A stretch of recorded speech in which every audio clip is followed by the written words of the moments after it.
On la savait dangereuse pour la santé, la cigarette l'est tout autant pour l'environnement. Jeter un mégot par terre dépose dans la nature pas moins de 250 substances toxiques. Arsenic, cyanure, plomb, uranium empruntent des chemins que vous ne soupçonnez sûrement pas. Pauline Lormand, Emma Vincent et Séverine Fortin ont suivi vos mégots à la trace. Un geste anodin qui a des conséquences désastreuses pour la planète. Ça vous arrive de le jeter par terre ?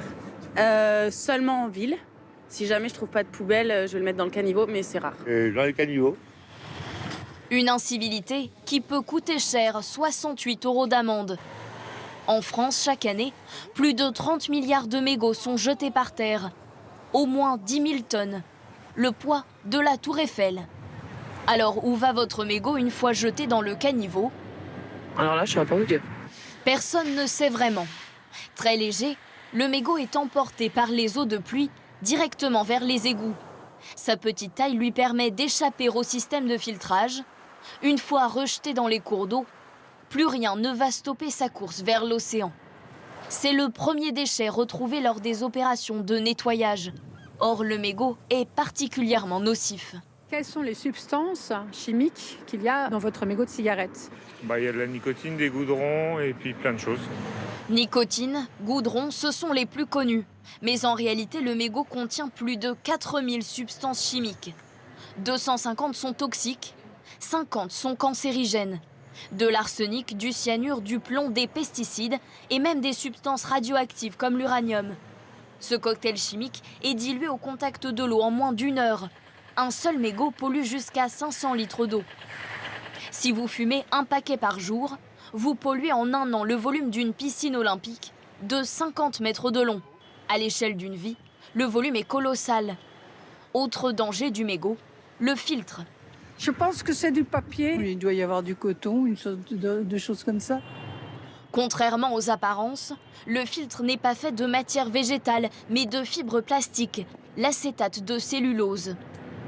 Il ne va pas se biodégrader, donc il ne va pas retourner dans le milieu naturel. Il va en fait se fragmenter progressivement en morceaux de plus en plus petits pour atteindre le stade de micro, voire de nanoparticules de plastique et qui ont cette propriété de pouvoir intégrer à peu près tous les milieux et tous les organismes. Il sera donc consommé par les poissons, mais pas seulement. Le mégot va se diviser en 1000 petits morceaux et souiller l'ensemble du cycle de l'eau. En s'évaporant, il pollue l'eau de pluie et contamine les sols. Il achève donc sa course dans nos assiettes. Alors comment stopper cette pollution? Ne pas acheter de cigarettes, point, c'est tout, pas fumer. Mettre un peu plus de poubelles.